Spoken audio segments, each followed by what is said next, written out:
Amém? Amém. Então, irmãos, nós vamos começar o estudo hoje sobre a Bíblia, a Palavra de Deus. É um material preparado pela nossa igreja mãe, a Igreja Batista do Parque São Basílio. Os irmãos já receberam aí, os irmãos que forem chegando, vai pegando aqui com a Milena o material. E esse é um assunto que é um dos assuntos que normalmente é uma matéria introdutória, né? Quando a gente vai para o seminário, e geralmente a gente tem lá um estudo sobre introdução à Bíblia, sobre bibliologia, né? Então, essa é uma matéria essencial para a nossa igreja. Nós deveríamos estudar sistematicamente a Palavra de Deus em todas as idades. As crianças, mesmo as pequenininhas e até os idosos, nós temos que ter um planejamento para estudar a Palavra de Deus. Eu me lembro, irmãos, que quando eu comecei a ir para a igreja, criança, 10, 11 anos, eu nunca questionei se a Bíblia era ou não a Palavra de Deus. Eu sempre acreditei, olhava aquele pessoal com aquele livro de capa preta na mão. Hoje não é mais de capa preta, né? Hoje tem de todos os tipos. Hoje é colorido, hoje tem no celular.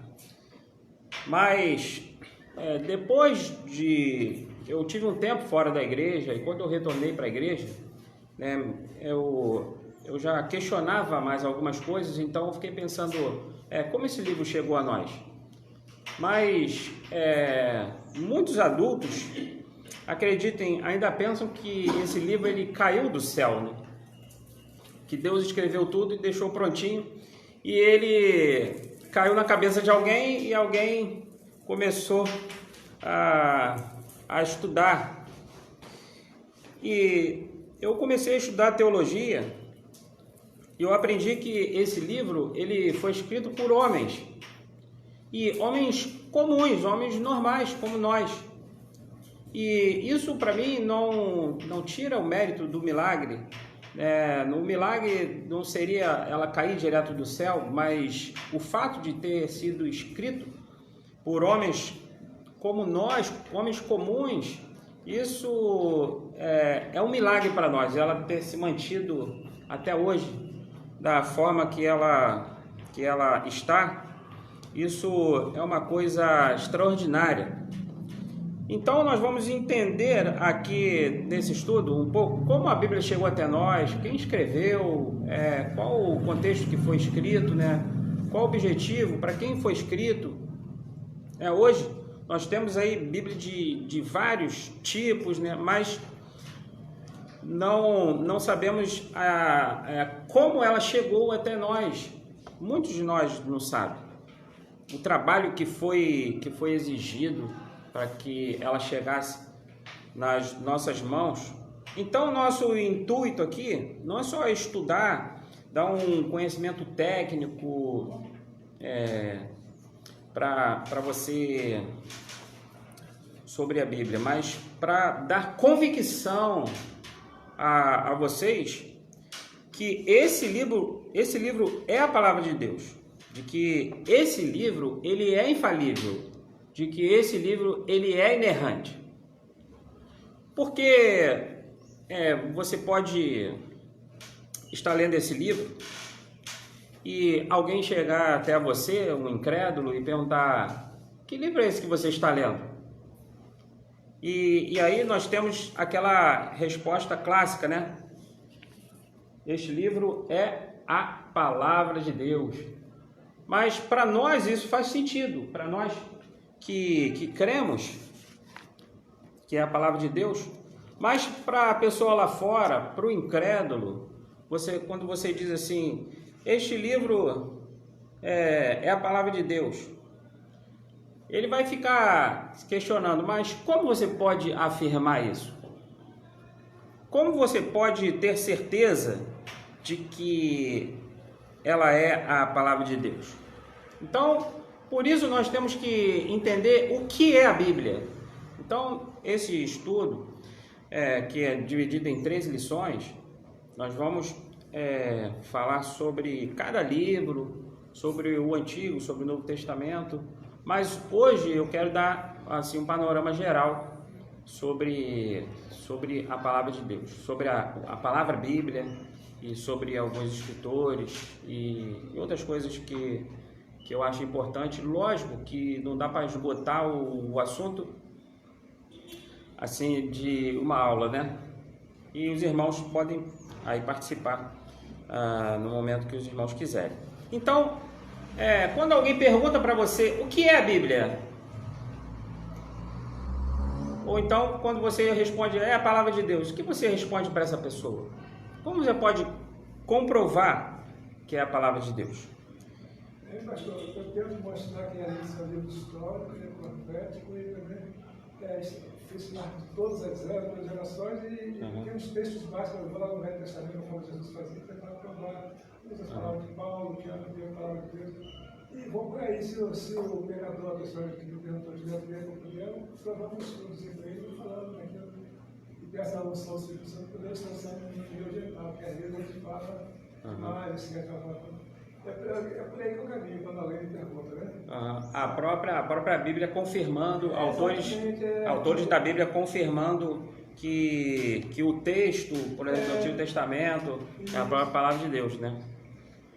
Exatamente. Nós vamos também falar um pouco sobre isso. Então, isso é importante, a gente saber quem escreveu.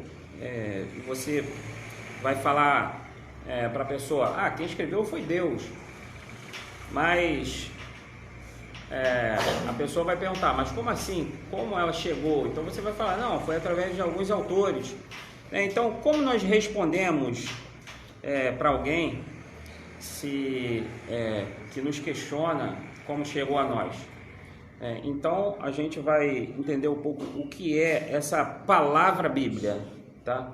Em termos gerais, essa palavra Bíblia, ela não tem uma conotação espiritual na sua origem. Então, na semântica da palavra, quando lá os gregos, quando eles falavam Bíblia, eles não estavam falando especificamente de um texto sagrado, porque a palavra Bíblia, ela vem da palavra, o singular, biblon, que significa uma folha, né?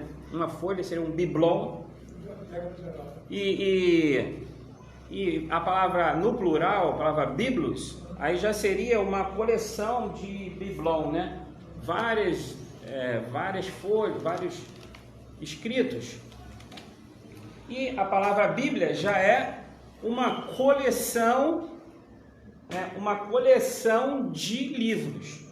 Então, se você chegasse numa biblioteca lá na Grécia, né, e pedisse assim, me dá a Bíblia, ele ia perguntar qual Bíblia, ou o Biblos, ele ia perguntar qual Bíblia você está falando.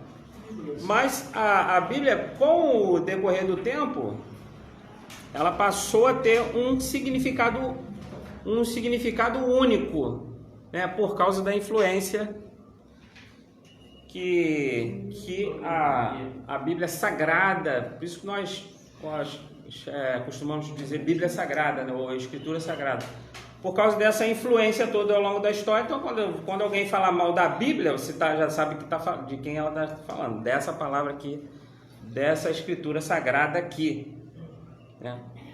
Então, eu queria perguntar para os irmãos, onde está escrito a palavra Bíblia na Bíblia?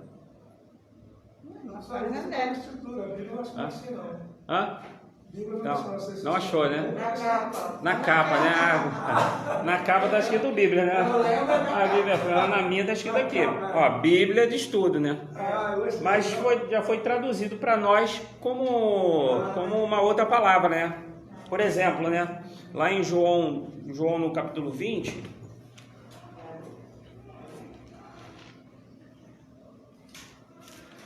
verso 30, está dizendo assim, Jesus realizou na presença dos seus discípulos muitos outros sinais miraculosos que não estão registrados neste livro. Então, a palavra livro não está registrada neste livro. É a palavra biblon, grega, né, que foi traduzida como livro. Às vezes vai aparecer, aí vai traduzir como escritura. A Bíblia às vezes é chamada de escritura, às vezes é chamada de rolo. E tem muitos outros textos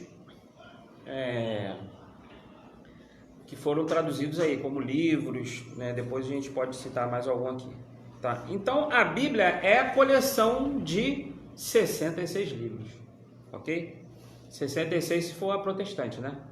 Se for a Bíblia católica, tem 73 livros, e se for a Bíblia judaica, são 24 livros, né? Dividido em 3 partes, porque na Bíblia judaica os 12 profetas menores, eles estão em um único livro, ok?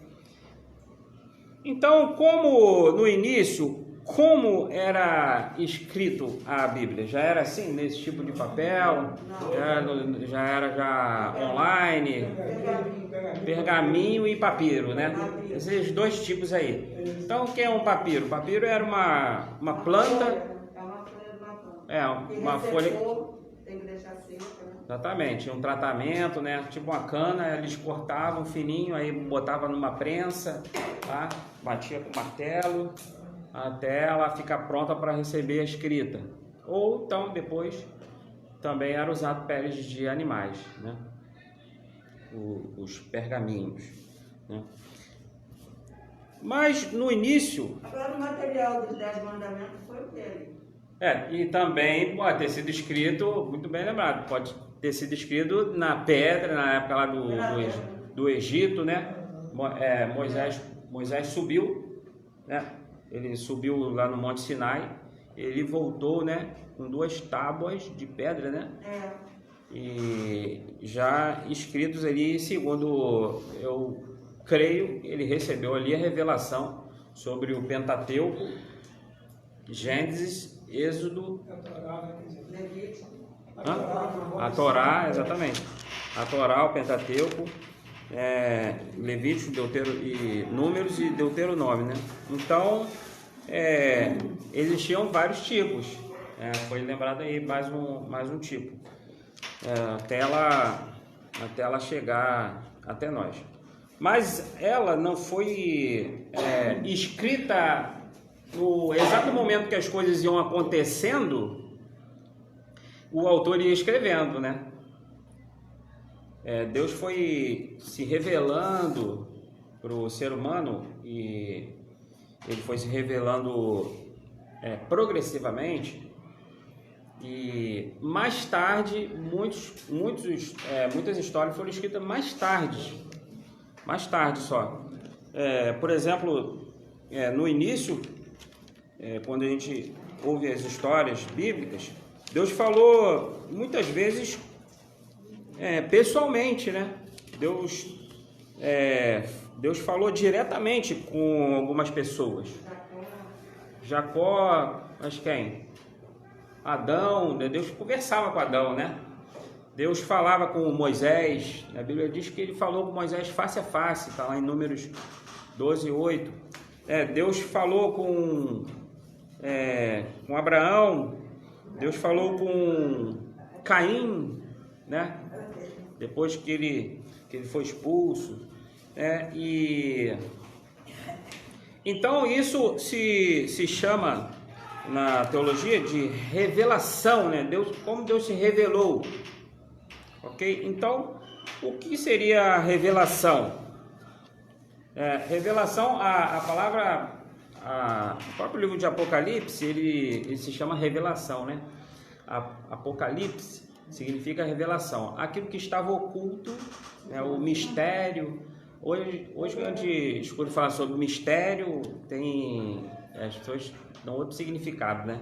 Mistério, vou revelar um mistério para você, mas não era isso. O mistério que Paulo fala que estava oculto e foi revelado a nós era o Evangelho de Jesus Cristo, né?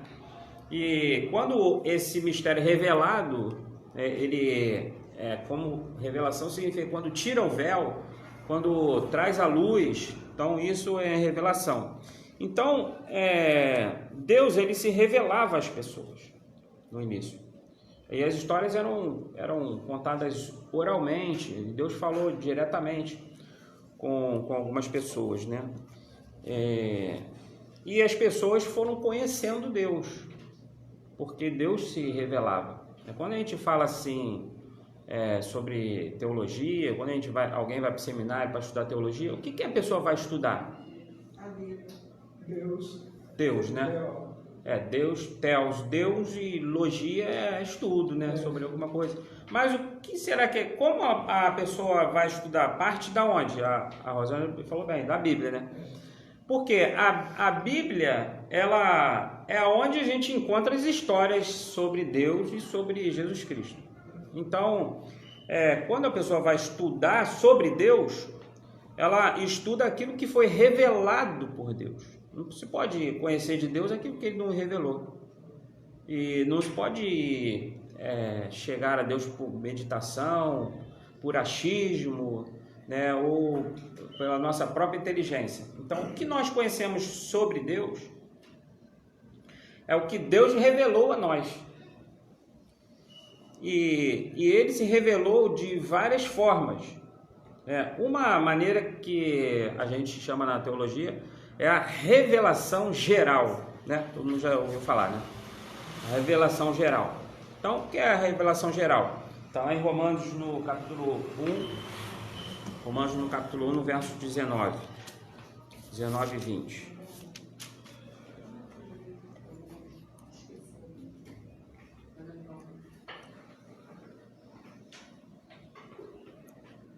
Pois o que de Deus se pode conhecer é manifesto entre eles, porque Deus lhes manifestou, pois desde a criação do mundo, os atributos invisíveis de Deus, seu eterno poder e sua natureza divina têm sido vistos claramente, sendo compreendidos por meio das coisas criadas, de forma que tais homens são indesculpáveis. Então o apóstolo Paulo está dizendo que os atributos de Deus, o seu poder, eles são conhecidos através da criação, através das coisas criadas. Então essa revelação, e também diz lá no Salmo 19, também diz, né, que os céus manifestam a glória de Deus, o firmamento anuncia as obras das suas mãos. Essa revelação geral, ela mostra que Deus existe para todas as pessoas.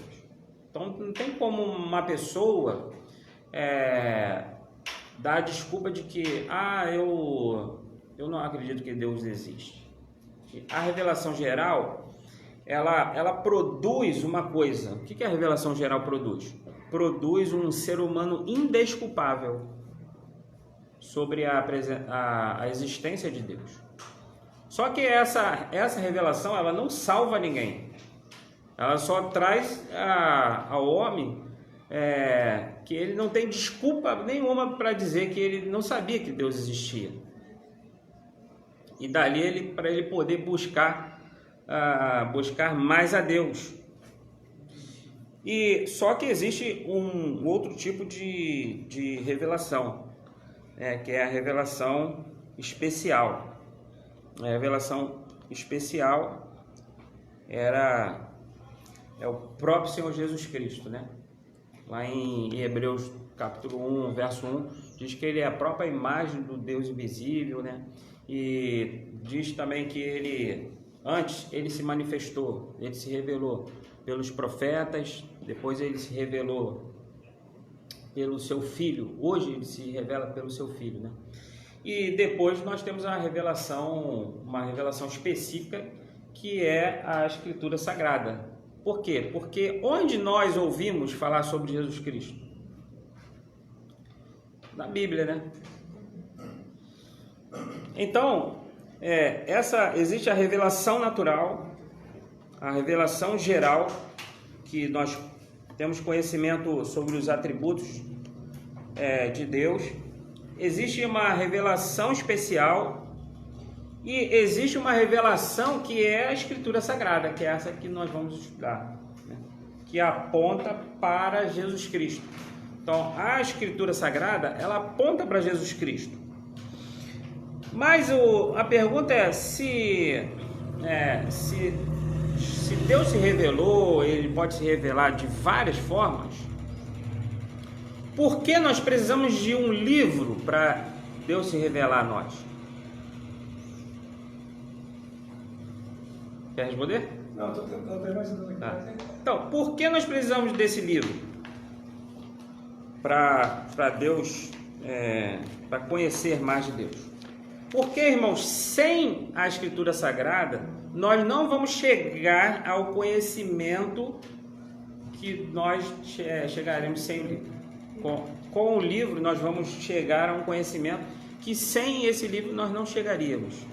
Então, nós precisamos desse livro. Porque o livro que mostra para nós a revelação de Deus. É este livro que conta a história de Jesus Cristo. Onde mais conta a história de Jesus Cristo? Tem outros livros, mas todos eles partem dessa Escritura Sagrada, desse livro aqui, que nós chamamos de Bíblia Sagrada. Ok? Então, a revelação específica já é a própria pessoa do nosso Senhor Jesus Cristo, que Paulo diz em Colossenses que é a imagem visível do Deus invisível. Então, eu quero saber como Deus é. Aí a gente olha para Jesus Cristo. Mas é na Bíblia que a gente conhece quem é Jesus Cristo. Então, Jesus Cristo, ele é a maior revelação de Deus. É a revelação plena de Deus. Então, quanto mais conhecemos a Jesus Cristo, lembra, né? Quando você já leu lá nos Evangelhos, os discípulos estavam perguntando: Senhor, mostra-nos o Pai. Filipe perguntou, né? Mostra-nos o Pai. Aí ele diz: você, não estou entendendo, você está comigo há 3 anos, andando comigo, diz: mostra-nos o Pai. Quem me vê a mim, vê o Pai. Então ele estava dizendo que ele era a revelação do Pai. Então, do ponto de vista objetivo, do ponto de vista da orientação mais clara, do entendimento de quem nós somos, de onde nós viemos, quais são nossos problemas, nossas dificuldades e as soluções para esse problema, a Bíblia ela é uma revelação peculiar. E é aqui que a gente encontra, nessa Escritura Sagrada, que a gente encontra uma revelação de onde nós precisamos chegar, de como nós precisamos agir, como nós temos que nos relacionar com as pessoas, nos relacionar com a natureza. Portanto, nós devemos entender dessa maneira, tá? Uma vez que a gente entenda que a Bíblia é a revelação de Deus, o que Deus fez e o que Deus tem para o ser humano, né? Nós temos que entender aqui 2 coisas. Temos que entender o conceito de autoridade da Bíblia. Porque, irmãos, muita gente ela não acredita plenamente que a Bíblia é palavra de Deus, e que a Bíblia é inerrante e que a Bíblia é infalível. Lógico que a Bíblia não é um livro científico, né? Mas ela é um livro infalível.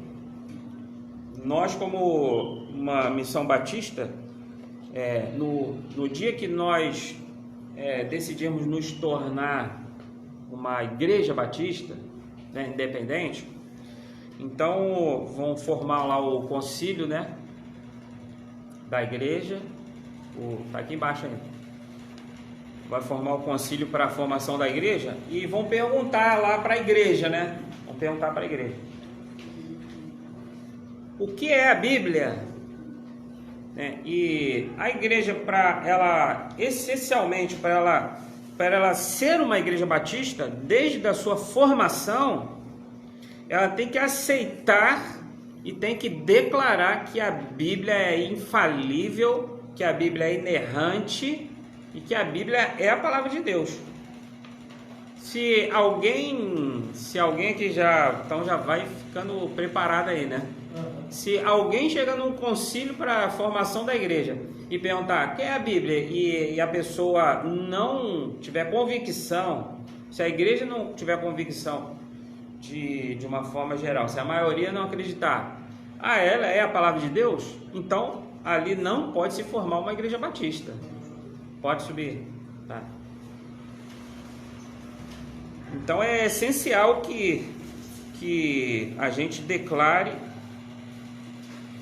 e que a gente tenha essa convicção. Pode subir. Por isso, esse planejamento da igreja de estudar sistematicamente os livros,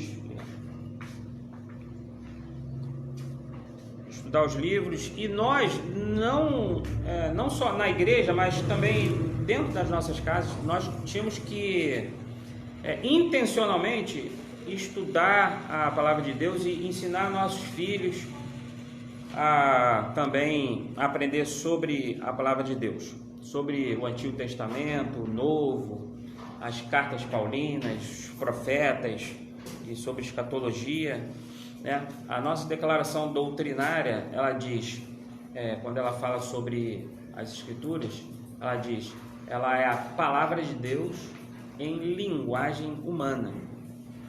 Inclusive, na medida do possível, a igreja precisa separar um outro dia da semana para ensinar aqueles que não podem estar no primeiro dia da semana, no domingo, para estudar a palavra de Deus, né? Então, nós precisamos desse planejamento, desse estudo sistemático das Escrituras Sagradas, porque, irmãos, não faz sentido uma igreja batista não dar essa ênfase de que a Bíblia é a palavra de Deus. Não faz sentido a gente questionar, bom dia, questionar essa palavra como sendo palavra de Deus. Mas muitos que já questionaram e questionam, inclusive muitos teólogos, sabiam disso? Muitos teólogos. Porque, irmãos, da Idade Média para a idade chamada Idade Moderna, surgiu o que foi chamado de humanismo, surgiu o Renascimento. Nessa época, o que começou a acontecer?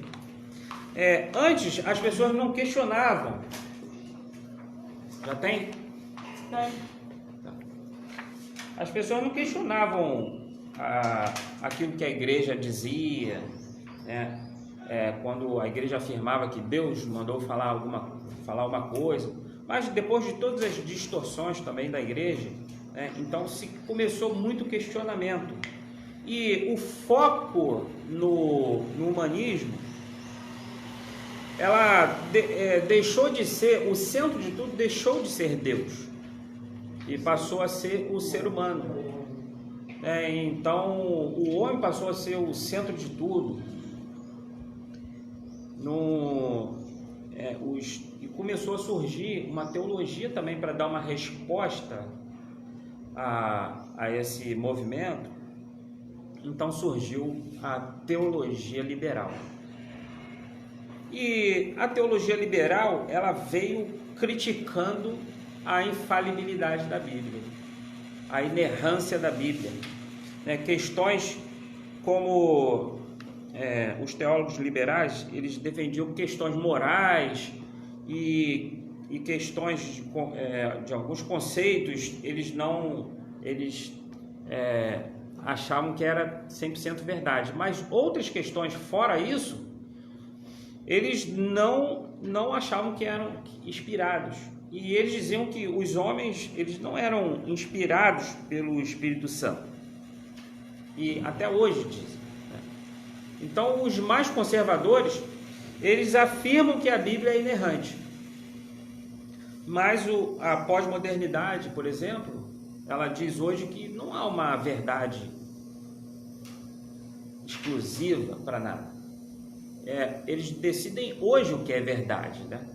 Sobre qualquer assunto, sobre o que é família, sobre se sexo é coisa biológica e quem é Deus. As pessoas se reúnem e o que elas decidirem, aquilo ali é verdade, o que é totalmente contra ao conservadorismo.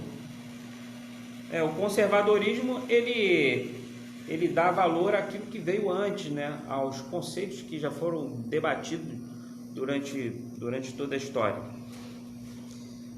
E a teologia liberal, ela devastou o cristianismo na Europa.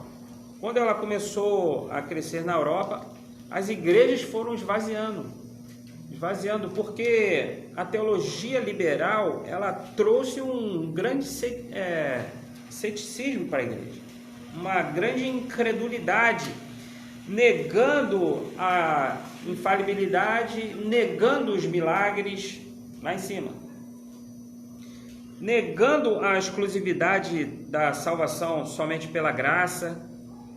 Então, a teologia liberal, ela introduz no lugar da fé genuína e pura, ela introduz a dúvida, introduz a incredulidade. E um teólogo liberal, ele nunca experimentou o crescimento da igreja. Ao contrário, ele afastou pessoas da igreja. E isso acontece em muitas igrejas hoje. Porque questionam a autoridade de algumas histórias. O teólogo liberal não acredita que Jonas foi engolido por um grande peixe. Eu que não acredito que o mar foi aberto. Não acredito que o mar for aberto. Eles dizem que o mar baixou e o povo passou e depois o mar subiu de novo. Eles não acreditam que Maria ficou grávida do Espírito Santo. Tudo tem uma explicação científica e lógica. É só você colocar lá no National Geographic, né? Ou então no History Channel, que tem lá aqueles documentários sobre os acontecimentos bíblicos, tudo com uma explicação lógica, né? Como uma explicação científica, o que não dá para concordar com o texto bíblico, que narra claramente os milagres. Então, a teologia liberal, ela é um mal dentro da igreja. E ela tem que ser combatida dentro da igreja. Mas ela não nasce dentro da igreja, no banco da igreja. Ela nasce no seminário. Nos seminários, desce para os púlpitos da igreja e chegam também nos bancos da igreja. E as pessoas, elas começam a questionar tudo, né? E nós não podemos ficar aplaudindo, em nome do intelectualismo humano, em nome da razão humana, esses homens que desconstroem os grandes valores do cristianismo. Nós não podemos incentivar essa teologia dentro da nossa igreja. Nós precisamos combater esse tipo de teologia, porque a palavra de Deus deve prevalecer. E a Bíblia diz: seja Deus verdadeiro e todo homem mentiroso. Ok? Alguém até aí? Alguém quer fazer alguma pergunta? Pode falar. Liberalismo teológico é uma coisa de... Eu estou fazendo conexão. Liberalismo teológico é uma coisa de teologia, é uma coisa... Exato. Isso. É o liberalismo. Suas palavras são diferentes. Dependendo aí do livro, né? Aí tem um nome. Mas é o liberalismo, exatamente. Então, a revelação de Deus, ela foi progressiva. Hoje nós temos a revelação total, a revelação fechada das Escrituras. Mas, por exemplo, Adão, ele não sabia. Adão não sabia o que a gente sabe hoje. Nem o que o povo de Israel sabia. Adão não esperava o Messias, que o Messias era um rei que era esperado pelo povo de Israel para salvar a sua nação. Ele esperava o descendente da mulher, mas não aquilo que era chamado de Messias. Abraão, ele não esperava aquilo que nós chamamos de redentor, porque redentor é aquele que libertava os escravos. Redimir era ficar livre, né? Quando as pessoas vendiam escravos, alguém lá pagava, e libertava alguém, ela estava redimindo aquela pessoa. Então são conceitos que vão aparecendo e que aqueles que vieram antes não tinham ainda. Então Davi teve mais revelação que Abraão, mas Jeremias teve mais revelação do que Davi, e nós temos mais revelação do que Jeremias, do que Davi, do que Abraão. Por exemplo, Jó. Nós lemos a história de Jó. Aí está lá dizendo que Deus estava reunido com os filhos, e apareceu lá Satanás, né? E aí Deus diz: observaste meu servo Jó? Jó não sabia disso, não sabia nada disso, tá? O Jó estava lá, né? E acontece tudo aquilo com Jó. Então Jó conhecia Deus, mas não como nós conhecemos, porque aquela história ali nós já recebemos hoje ela pronta. E hoje já recebemos a revelação sobre Jesus Cristo, mais claro. Então a cobrança para nós será muito maior, inclusive, não é verdade? Então, como ela foi escrita? Quem escreveu esses livros, né? Bom, nós já sabemos que Deus usou seres humanos, né? E ele usou aí, nós temos cerca de 40 escritores. Nós não podemos dizer exatamente quantos e a data exata. Nós dizemos sempre, quando nós vamos falar sobre números, nós falamos cerca, né? Por quê? Porque muitos dos escritos bíblicos, eles não vieram lá com um cabeçalho dizendo o nome de quem escreveu, a data de quem escreveu. Por exemplo, Moisés, quando ele estava escrevendo lá o Pentateuco, ele não disse lá: Moisés, estou aqui no Egito, o ano de número tal. Não diz isso. Por isso, quando a gente fala sobre números, a gente sempre vai falar a Bíblia foi escrita cerca de 1500 a 1600 anos. Não dá para ter uma exatidão de quando Moisés começou a escrever o Pentateuco. Quando Moisés começou a escrever sobre a criação, Moisés não estava lá na criação. Ele recebeu uma revelação especial de Deus. Eu acredito que foi lá no Monte Sinai. Então, quando nós falamos dessa cronologia, e muitos historiadores, então eles vão analisando os eventos mais próximos, os nomes históricos dos reis, e eles vão fazendo essa conexão. Não tem como saber exatamente. E muitos escritos também foram ficando para trás. Já isso, o Antigo Testamento, mais difícil ainda, porque é muito antigo, né? Os manuscritos que nós temos sobre o Antigo Testamento, eles são de séculos depois de Cristo, os mais antigos, né? E eles estão guardados, aí tem um conjunto completo guardado em alguns lugares, tem um guardado em Jerusalém, outro guardado na Inglaterra, né? E alguns que foram achados, os mais antigos, trechos, né? Tem aqueles que foram achados próximo ao Mar Morto, né? Nas cavernas de Qumran. E então o que os historiadores vão fazendo? Eles vão...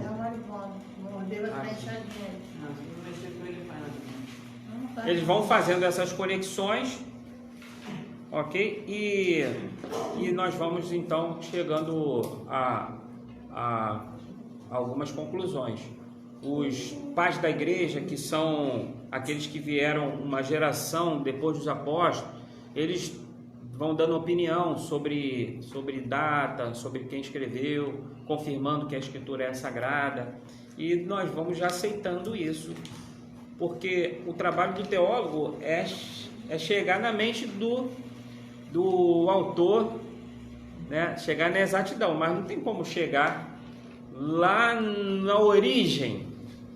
Então, nós vamos aceitando na história da formação da Bíblia, na história da igreja, os que vieram antes de nós, os testemunhos que foram dados pelos apóstolos, pelos pais da igreja.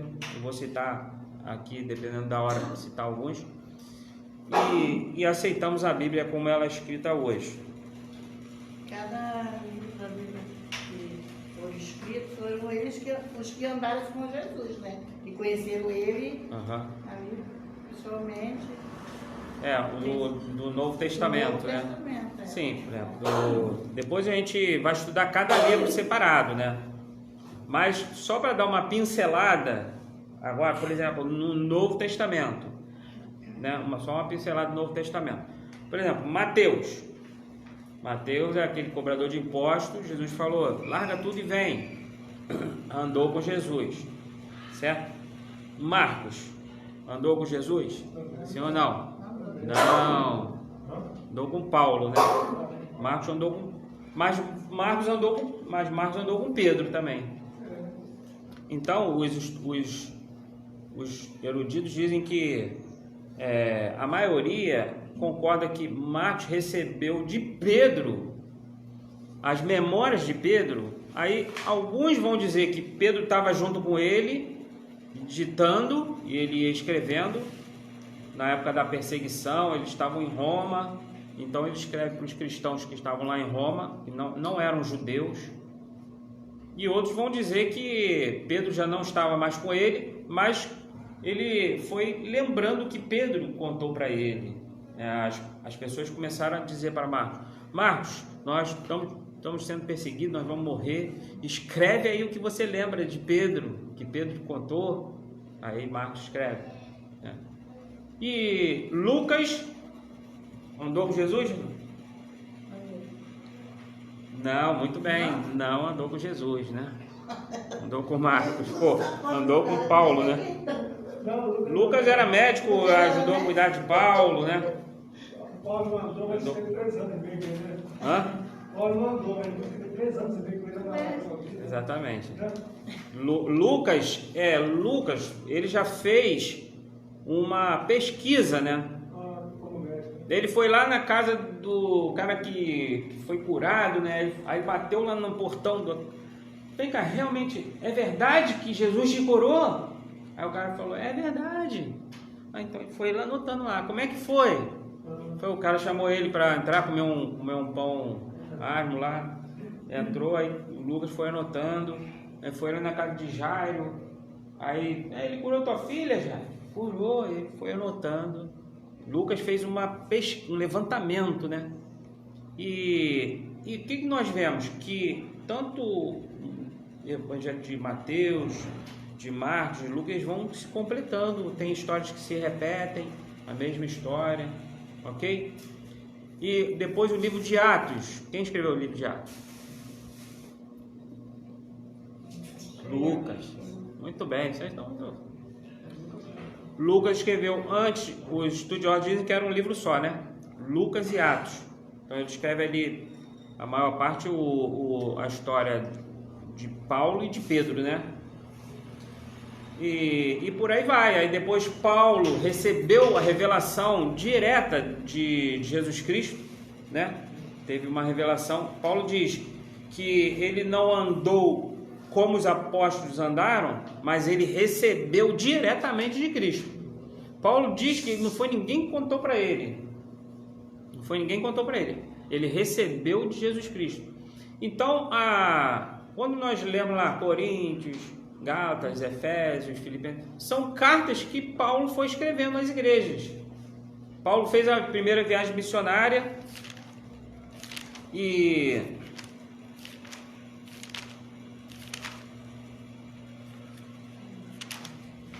o que eu tenho anotado aqui, nas viagens de Paulo, por exemplo, na primeira viagem ele não escreveu nenhuma. Na segunda viagem ele escreveu 1ª e 2ª Tessalonicenses, na sua segunda viagem missionária. Na terceira viagem, que foi a mesma da segunda, ele escreveu Efésios, Romanos.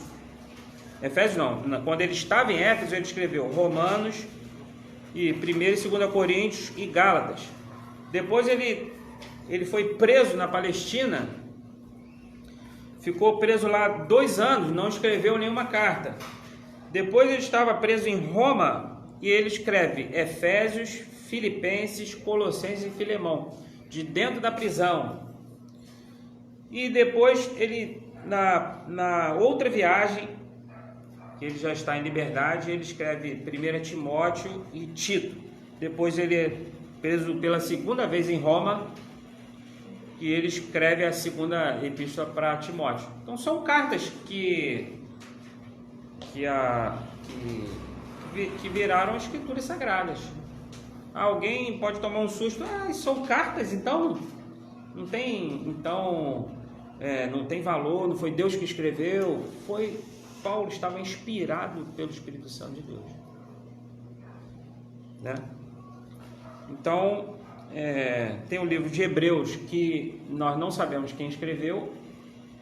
Uns vão chutar aí, mas a história, irmãos, ela não é feita de achismos.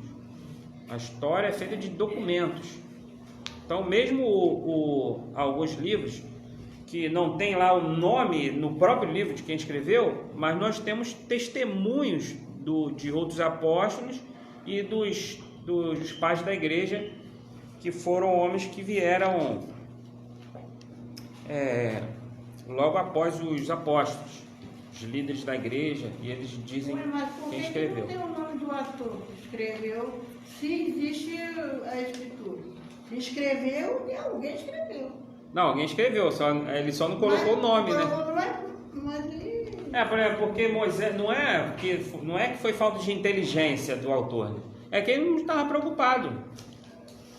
As cartas de Paulo é mais fácil, tudo bem, mas quando Moisés escreveu, ele não estava preocupado em colocar lá, eu, Moisés, estou aqui do lado de cá do Rio Jordão, estou escrevendo essa carta. Ele não estava preocupado em colocar, ele nem sabia que até hoje a gente ia estar lendo o Pentateuco, que ele escreveu há tanto tempo atrás. Então ele não tinha essa preocupação, somente por isso. Se ele soubesse, né, que há tanto tempo depois a gente ia ter dúvida, quem será que escreveu? Aí ele ia colocar lá o cabeçalho, né? Porque hoje quando a gente vai escrever, a gente coloca lá, né?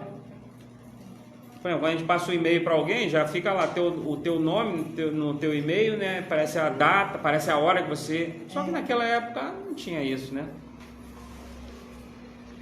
Ok? Os escritos de Joaninos, quem escreveu?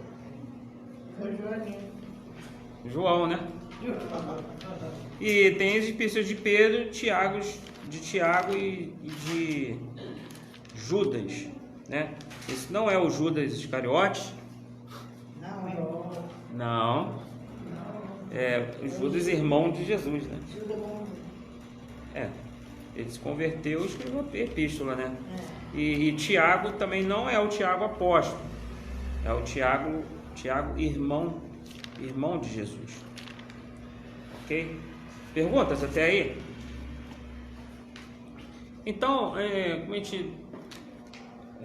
gente remia um pouco o tempo, eu quero falar um pouco de como a gente pode comprovar que a Bíblia é a palavra de Deus. Quando alguém pergunta para nós sobre o Antigo Testamento, né, qual a confirmação que nós temos de que o que os profetas escreveram é sagrado, de que o que Moisés escreveu é sagrado? Uma das coisas, irmãos, importantes é a própria aprovação de Jesus Cristo. Então, Jesus Cristo, em várias partes do Novo Testamento, ele se refere ao que foi dito pelos profetas, se refere a Moisés como palavra de Deus. Ele lembra da história dos discípulos que estavam caminhando para Emaús e Jesus vai caminhando com eles. E no meio do caminho, Jesus vai contando para eles o que os profetas diziam sobre ele, que as escrituras apontavam para ele, né?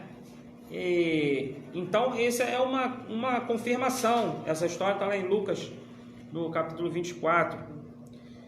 E Jesus diz, começando por Moisés e discorrendo pelos profetas, ele foi mostrando o que as escrituras falavam dele. O texto está dizendo isso. E em vários outros textos, ele cita um salmo, em João 10, 33, ele cita o Salmo 82, com os discípulos, ele diz assim, honestos de coração para entender, para crer em tudo que os profetas disseram. Jesus está chamando a atenção dos discípulos, que eles demoravam a crer em que os profetas diziam.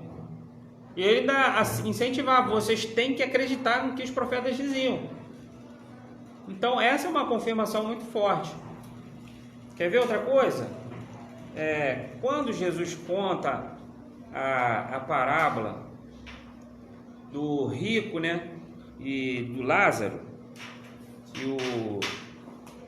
o rico, né, diz assim, deixa eu voltar lá e contar para minha família. Aí Jesus diz para ele assim, eles não acreditaram em Moisés e nos profetas? Não acreditaram. Então Jesus está falando, eles tinham que acreditar. Não acreditaram, então você não vai voltar para falar nada. Porque aquilo que estava acontecendo, né, que Jesus estava falando da vida após a morte, os profetas já tinham falado, Moisés já tinha falado. Então é mais uma confirmação. Então, em vários textos do Novo Testamento, Jesus se refere a Moisés como o escritor do Pentateuco, das leis. Às vezes ele chama de lei, às vezes ele chama de palavra de Deus. E que os teólogos liberais dizem para nós? Que não pode ser Moisés que escreveu. Não pode ser porque... primeiro por causa da época, né? Porque tem histórias no Pentateuco que são muito distantes, né? Uma das outras. Eles dizem que Moisés diz que está num lugar, mas na história diz que Moisés estava em outro. Mas, irmãos, o próprio Jesus chama as leis, muitas vezes, de aquilo que Moisés escreveu, né? Lembra quando Jesus está conversando e questionou ele sobre o divórcio? Eles falam, mas Moisés disse. Mas Jesus não questionou ele sobre isso. Mas Moisés disse por causa da dureza do coração. Então Jesus confirma as palavras que as palavras foram escritas por Moisés. Então isso é uma das confirmações mais fortes para nós. E Jesus ele diz assim, se referindo à escritura do Antigo Testamento, que com o tempo eles vão chamando de escritura, né? A escritura. Então, quando a gente fala escritura, já tem até um significado espiritual, né? Sagrado, quando a gente fala escritura, né? Mas na verdade, escritura não é um termo espiritual. Concorda? Escritura é tudo que é escrito, é escritura. Você quando compra um terreno, você pega o quê? A escritura. Mas nós chamamos de escritura sagrada. Mas os próprios apóstolos eles foram apelidando assim os textos do Antigo Testamento como escritura. Então, quando a gente ouve falar assim, as escrituras dizem, a gente já sabe de quem está falando. Mas num termo mais semântico da palavra, a escritura é tudo aquilo que é escrito, né? O Talmud é o quê? A escritura do grego ou do hebraico? Como é que é? O Talmud é o quê? O Talmud é um ensinamento dos apóstolos, dos judeus, né? Eram comentários sobre as leis, né? Porque ainda existiam as leis, só que muitas das leis tinham que ser interpretadas, né? Então existiam vários rabinos na época, escolas rabínicas. Então eles iam interpretando a lei, né? E então eles iam explicando, né? Por exemplo, não pode trabalhar sábado, mas lá na lei não diz o que você pode ou não fazer. O que é trabalhar? Andar é trabalhar? Não, se você andar 2.000 passos é trabalhar. Aí eles ficavam discutindo. Carregar uma sacola do sacolão é trabalhar? E no sacolão é trabalhar? Depende, se tiver levinha, não. Mas tiver mais de 5 quilos, Então existiam vários desses escritos. Eles queriam ensinar, pastor. Mas só que Senão será dado além do que Jonas fez, eles queriam ensinar sim. O sinal é uma outra confirmação. Eles queriam uma afirmação dizendo que vocês sabem que não, nem os nossos agora além do que está fazendo. Saúl vai questionar, vai desviar, vai provar. Uma outra confirmação que, por exemplo, Jesus confirmou a história de Jonas, né? Ele fala, eu não darei outro sinal a vocês, senão o sinal de Jonas. Então Jesus acreditava naquela história. Os teólogos liberais não acreditam, mas Jesus acreditava, então a gente acredita também. Ok? Se você não acredita, procura uma outra igreja. Tá bom? Então, a aprovação de Cristo é uma coisa muito importante. E também nós temos a aprovação dos próprios apóstolos. Então, os próprios apóstolos confirmavam as palavras dos outros escritores. Por exemplo, Pedro, ele falava de Paulo, dos escritos de Paulo, como palavra de Deus. E Paulo, ele fala que aquilo que ele já disse, eles tinham que pregar e ensinar aquilo, tinham que viver aquilo, porque aquilo era a palavra de Deus. E Paulo fala do Antigo também, né? Toda a Escritura é divinamente inspirada por Deus. 2 Timóteo 3,16. Né? Tem alguns textos que são chaves, né? 2 Pedro, né? 1,21. Nenhuma profecia é dada por vontade humana, mas os escritores, os autores escreveram inspirados pelo Espírito Santo. Então a aprovação do Antigo Testamento, ela tem essa confirmação. E o do Novo Testamento, ela foi escrita, Jesus não estava mais aqui, né? Quando o Novo Testamento foi escrito, Jesus não estava mais. Jesus já tinha ido.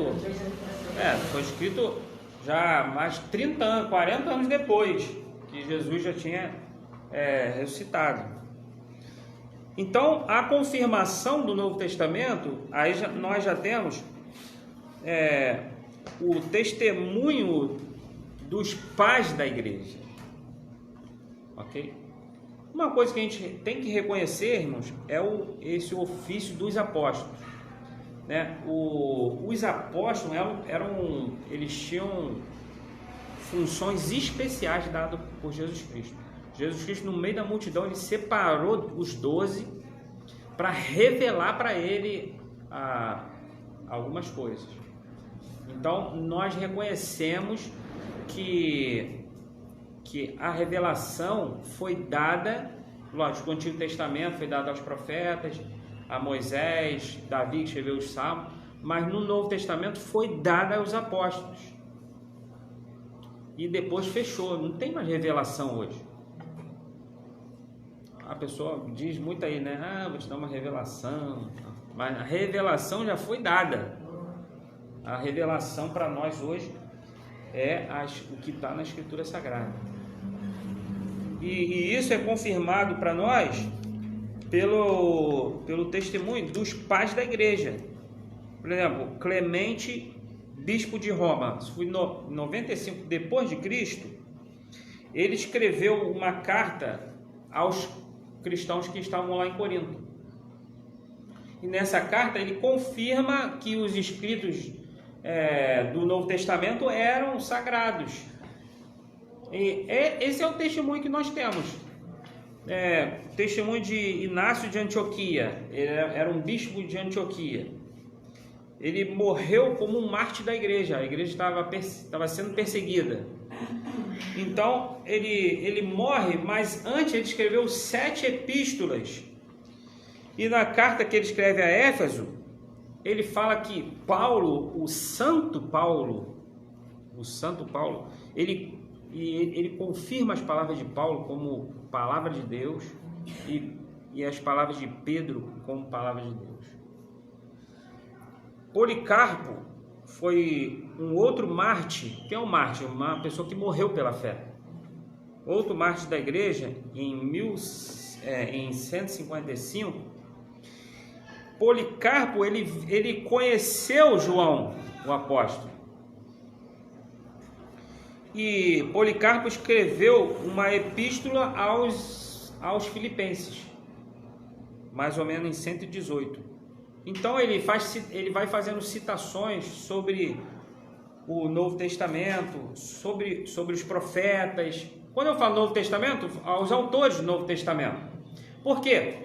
Porque já eram selecionados como a Bíblia já era selecionada como sagrada. Ela não era selecionada ainda. Isso foi um trabalho de séculos e séculos. Aí foram surgindo a lista dos primeiros livros sagrados. Teve contradição. Tinha líderes que achavam que a segunda carta de Pedro não era de Pedro, porque tinha uma linguagem diferente. Tinha gente que achava que Apocalipse não era sagrado. Lutero mesmo. Lutero dizia, Apocalipse não é sagrado não. Que Apocalipse é muito confuso. Mas aí foi formando. Quando a gente se refere, irmãos, ao Antigo Testamento, nós já recebemos como o cânon, né? Como relação de livros sagrados.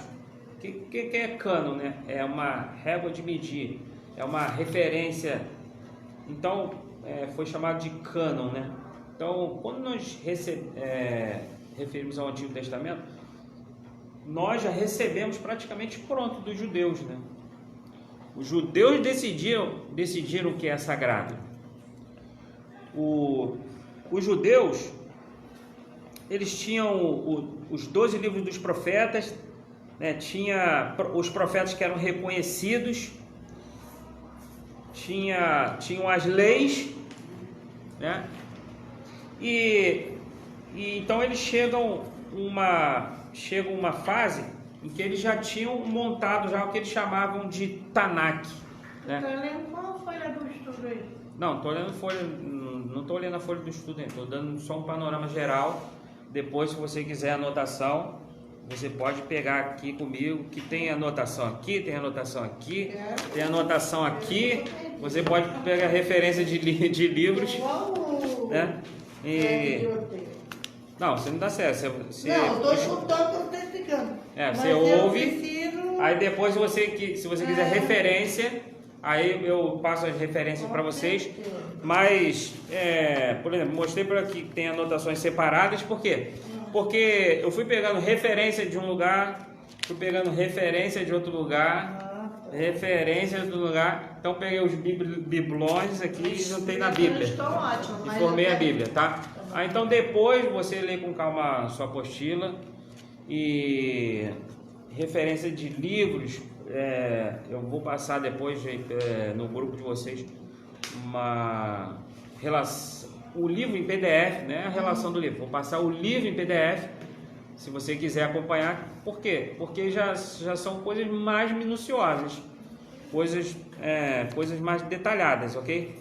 Então, por exemplo, isso aqui não está aí na apostila, tá bom? Estou dando um panorama geral. Por exemplo, os judeus, eles chamavam de Tanakh, porque eram as letras hebraicas da Torá, Neviim, que é profetas, e o que de Ketuvim, que são os escritos. Então, Torá, Neviim e Ketuvim formavam... Oi? Não, o nome foi diferente, né? O nome é hebraico, né? Então, assim, não fica preocupado em gravar nome, não. Só que, assim, para vocês tomarem conhecimento, assim, às vezes você nunca ouviu, mas quando você ouvir da próxima vez, você já vai lembrar, entendeu? Mas não fica preocupado em gravar nome nenhum, não, tá bom? É só para vocês entenderem que a gente recebeu o Tanakh pronto dos judeus, né?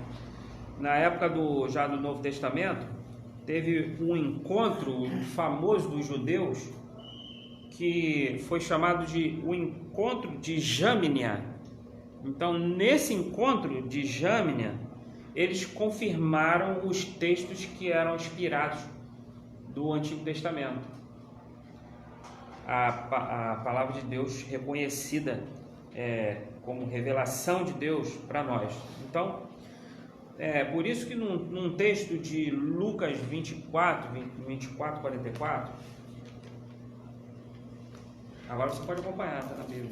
Isso. Lucas 24, 44.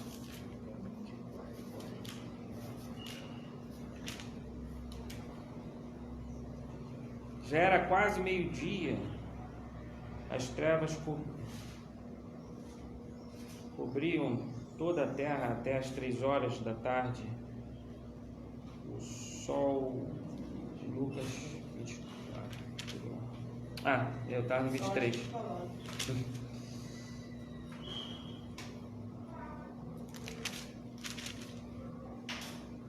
Ele disse: foi isto que eu lhes falei enquanto ainda estava com vocês.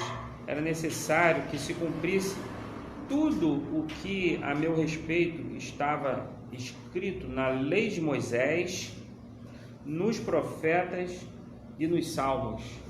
Então, ele está se referindo a essa escritura, as leis, a Moisés. Ele chamou de Moisés.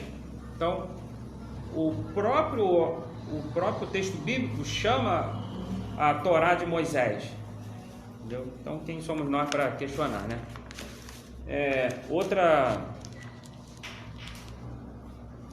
A outra confirmação importante foi quando Flávio Josefo, que é um dos maiores historiadores judeus, né?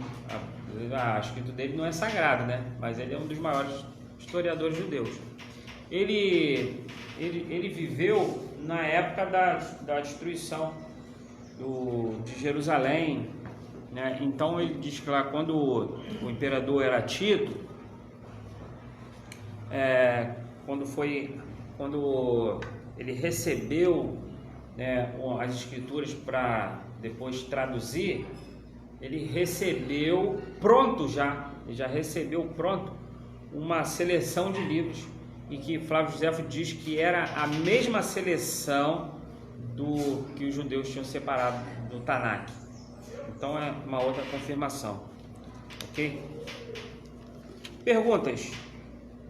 Aí, pastor, os evangelhos, Fala grosso. desculpa, o evangelho segundo São Nicodemo, do pecador de domingo, ali citou ele em escola. Sabe dizer por que não, né? Então, não, existe muito livro apócrifo, né? Depois, que hoje já vai ficar... Mais fácil. Não, vai ficar muita coisa para falar hoje, né? Então não vale depois. Mas, dos próprios pais da igreja, e até de antes também, existe evangelho de Tomé, existe evangelho de Maria Madalena, né? Existe Apocalipse de Paulo, existe muitos livros apócrifos, né? Só que a maioria deles, eles chegaram à conclusão, os historiadores, até nós hoje, já foi mais de 2000 anos de estudo, né? Então eles já chegaram à conclusão de que não são livros sagrados, por vários motivos, né? Coisa que confronta com a escritura, tem coisas que são lendas, tem coisas que o próprio autor não tem convicção daquilo que ele escreveu. Então eles não foram separados como texto sagrado. Por exemplo, o livro de Macabeus, a Igreja Católica, ela incluiu alguns livros no Antigo Testamento, né? 1ª e 2ª Macabeus, Judite, adições do livro de Esther, de Daniel, né? E o próprio autor de Macabeus, lá no final assim da sua carta, ele escreve assim: olha, irmãos, e foi isso que foi o resumo que eu entendi. Se foi muito bem isso, mas foi isso que deu para escrever. Nem ele tinha muita convicção, né? Então, já os autores do próprio Novo Testamento, eles mesmos diziam que aquilo que eles estavam falando era a revelação dada por Deus, não era a palavra humana. O apóstolo Paulo falava que o que ele recebeu não era da cabeça dele, era a revelação do próprio Deus, ok? E então tem os testemunhos dos pais da igreja, né? E durante a história aí, muitos manuscritos foram sendo achados, né?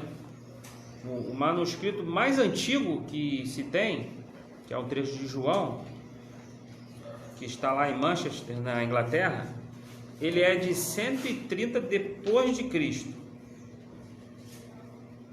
E João foi escrito no ano 80 a 85, cerca, né? De 80 a 85 depois de Cristo. E interessante, irmãos, que os vários conjuntos da escritura que existem hoje,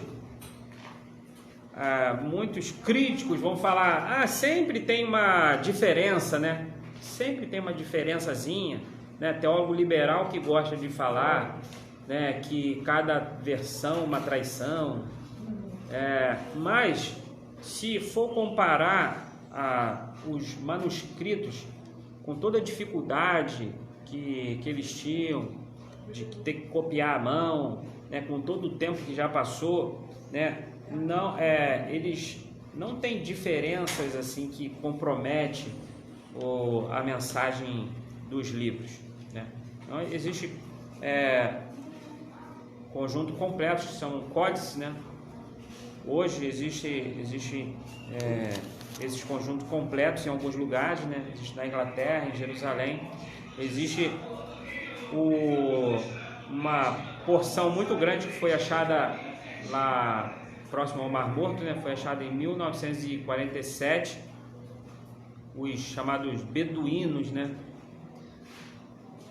Encontraram os manuscritos do Mar Morto. E olha que interessante, né?